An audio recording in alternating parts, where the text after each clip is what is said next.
حضرت عرفہ بن ربی حضور کے غلام ہے، وہ روایت کرتے ہیں، کہتے ہیں جب جبلہ اہم کے خلاف ہم لڑنے گئے تو روم کی فوجیں بھی تھی اور عرب کے دیگر قبائل کی فوجیں بھی.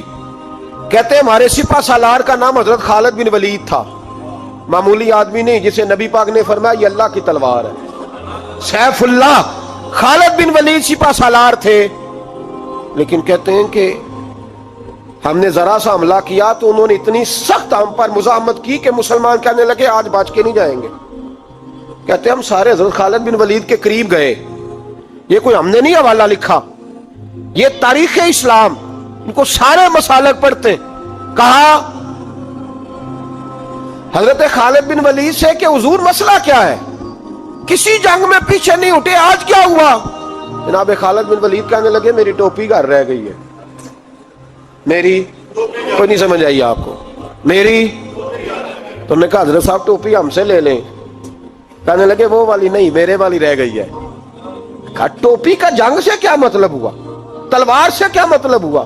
تو آپ فرمانے لگے میں نے اپنی ٹوپی میں نبی پاک کے 3 بال مبارک سیے ہوئے ہیں، 3 منہ مبارک. امت غور کرے اس بات پر، 3 منہ مبارک ہے ٹوپی کے اندر سیے ہوئے. فرمانے لگے تلواریں تو سب کے پاس ہیں، مجھ سے بہادر سیانے بندے بھی ہیں، پر جب میں حضور کے منہ مبارک سر پہ رکھ کے میدان میں نکلتا ہوں تو فرمایا پھر اللہ مجھے ہر میدان میں کامیابیاں عطا فرماتا ہے. یہ نظریہ دیکھو، عقیدہ دیکھو، تبرک ہی کوئی نہیں، برکت ہی کوئی نہیں. کہاں بیٹھ کے دین پڑھا ہے؟ یا ہمیں سمجھا لو یا پھر ہم سے ایک کام ضرور کرو بھائی، ایک طرف تو آؤ نا. حضرت خالد بن ولید کہنے لگے ٹوپی رہ گئی ہے. صحابہ دلیری دینے لگے کچھ نہیں ہوتا، قربان جائیں. حضرت ابو عبادہ بن جراح کہتا ہے میں مدینے میں سویا ہوا تھا تو نبی پاک مجھے خواب میں ملے. حضور نے فرمایا میرے خالد کے گرد فوجیں چڑھ گئیں، تو یہاں سویا ہوا ہے، اٹھ پکڑ بندے چل پہنچ میدان میں. کہتے میں نے حضرت ابو عبادہ بن جراح کہتے ہیں میں صبح اٹھتے ہی میں نے لشکر تیار کیے، گھوڑے دوڑائے، مدد کے لیے نکلے. جب ہم رستے میں جا رہے تھے تو ایک ہمیں نوجوان ملا گھوڑے پہ، سر پٹ گھوڑا دوڑا رہا ہے اور بڑی اس کی تیزی ہے. کہتے ہم نے آواز دی تو اس نے اور تیز کر دیا. حضرت خالد بن ولید کے میدان کے قریب پہنچ گیا. کہتے میں نے 2 سپاہی دوڑائے، میں نے جا کے کہا اس سے روکو کون ہے. کہتے جب ہم قریب گئے نا تو اس نے کہا پیچھے ہٹ جاؤ، قریب نہ آنا. کہتے ہم نے کہا تو کون ہے؟ کہنے لگے میں حضرت خالد بن ولید کی زوجہ ہوں، میں ان کی اہلیہ ہوں. تو کہا آپ کدھر جا رہی ہیں؟ کہنے لگی وہ منہ مبارک والی ٹوپی گھر بھول گئے تھے، اور ٹوپی بھول گئے تھے. سارے راز نہیں جانتے، میں بیوی ہوں، میں جانتی ہوں کہ خالد کو کامیابی ملتی تھی مصطفیٰ کے تبرک کی برکت سے. وہ ٹوپی بھول گیا ہے، مسئلہ بن گیا ہوگا.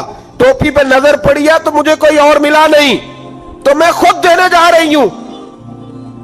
حضرت ابو عبادہ بن جراح کہتے ہیں ہم نے کہا کہ ہمیں دے دو بہن، ہم دے دیں گے. کہنے لگے نہیں، ہمیں پتہ ہے اس کا ادب کس طرح کرنا ہے، کیونکہ ہمارے گھر میں رہتی ہے تو ہمیں پتہ ہے ادب. اور یارو اگر یہ ذائقہ ہی نہیں تو پھر تجھے حضور کی عزت کا پتہ ہی نہیں. اگر تو حضور کے تبرک سے آشنا ہی نہیں پھر تجھے پتہ ہی نہیں رسول اللہ کے مقام کا. اقبال کہنے لگے اگر بھاؤ نہ رسیدی تمام بھول حدیث، اگر تو حضور کے قدموں تک نہیں پہنچا پھر تو ابو لہب کے کھاتے میں جائیں گی تیری نمازیں. میرے مصطفیٰ کریم سید عالم صلی اللہ علیہ وسلم کی وہ ٹوپی لے کر زوجہ کہنے لگی تمہیں ادب کا نہیں پتا، میں ہی جاؤں گی. کہا چلو. کہتی وہ دوڑی گئی. حضرت خالد بن ولید کہتے ہیں اچانک میری نظر پڑی تو کافروں کی فوج تنی ہوئی تھی، وہ ٹوٹنے لگی اور ایک شاہ سوار دوڑا آ رہا ہے.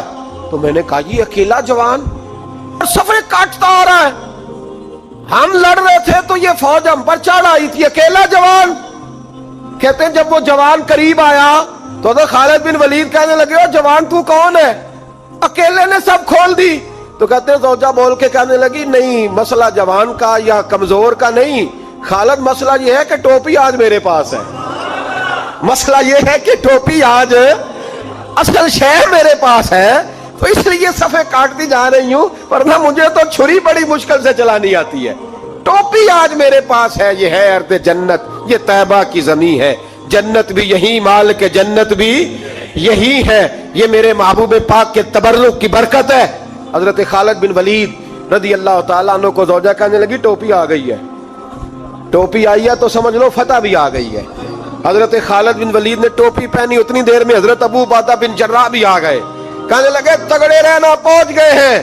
تو حضرت خالد بن ولید کہنے لگے نام بھی پہنچتے تو خیر تھی، اب مصطفیٰ کے بال مبارک پہنچ گئے، اب حضور کے منہ مبارک۔ او بھائیو یہ تبرک حضور جہاں رکے، صحیح بخاری، صحیح بخاری، صحیح بخاری حوالہ میرے ذمے۔ تو مسجد نبی کی دیوار نہیں نہ چومنے دیتا، تو حضرت حلیمہ کے گھر کا بوسہ نہیں نہ لینے دیتا۔ صحیح بخاری۔ حضرت عبداللہ ابن عمر مدینے کے مفتی، جنہیں میرے نبی پاک نے فرمایا راجل صالح، یہ نیک آدمی ہے، وہ جب جاتے تھے نا بیت اللہ شریف مکہ معظمہ، تو وہ جگہ ڈھونڈ ڈھونڈ کے نماز پڑھتے تھے جہاں میرے نبی نے نماز پڑھی ہے۔ سارا بیت اللہ حرم نہیں، لیکن وہ جگہ ڈھونڈ ڈھونڈ کے جہاں میرے رسول نے نماز پڑھی ہے، حضور نے جہاں نماز پڑھی۔ بھائیو اگر حضور علیہ السلام کے قدموں کی مٹی سے پیار ہوگا تبھی تو مصطفیٰ سے ہوگا، لیکن یہاں یہ ظلم ہے امت کے ساتھ، یہ زیادتی ہے۔ میں کہتا ہوں کہ یہاں ہمیں بتاؤ ان حدیثوں کا کیا ترجمہ کریں، قرآن مجید کی ان آیات کا کیا ترجمہ۔ حضرت ام سلمہ حضور کی زوجہ ہیں، بخاری مسلم، ان کے پاس حضور کا ایک بال مبارک تھا، چاندی کی ڈیبیا میں بند کر کے رکھا ہوا، جو لا علاج مریض ہوتا وہ حضرت ام سلمہ کے پاس لایا جاتا، وہ کہتی پیالے میں تھوڑا پانی لاؤ، پیالے میں پانی آتا تو وہ منہ مبارک کو پیالے میں ذرا بھگو دیتی، کہتی لو پی لو اللہ شفا عطا کر دے گا۔ لا علاج۔ حضرت انس بن مالک 10 سال حضور کی نوکری کی، لوگ پوچھتے انس کیا کمایا ہے، کہنے لگے جو کمایا ہے وہ صندوق میں بند کر کے رکھا ہے۔ 10 سال نوکری کی نبی پاک، جو کمایا بند کر کے، انتقال کا وقت آیا تو حضرت ثابت بنانی کو بلایا، آپ کے شاگرد تھے، کہنے لگے جب بکسا کھول کے لا، کھول کے لائے تو ایک ڈبیا نکلی، فرمایا اسے بھی کھول، جب اسے بھی کھولا ایک منہ مبارک نکلا، کل زندگی کی کمائی، نبی پاک کا اقبال مبارک۔ کہا اس کا کیا کرنا ہے، فرمانے لگے جب مر جاؤں نا غسل دے کے تو میری منہ کھول کے زبان کے نیچے رکھ دینا۔ حضور اس کا کیا فائدہ، پر میں جب فرشتے حساب لینے آئیں گے من ربو کا بولیں گے، پہلا لفظ کہنے کے لیے منہ کھولوں گا تو سامنے حضور کا منہ مبارک ہوگا۔ پسے مردن فرشتوں نے جو تلاشی لی تو کیا نکلا، فقط ایک دل کے گوشے سے خیال مصطفیٰ نکلا۔ اور میرے اعلیٰ حضرت مشورہ دیتے ہیں، کہتے ہیں لحد میں عشق رخ شاہ کا داغ لے کے چلے، ہم نے اندھیری رات سنی تھی چراغ لے کے چلے۔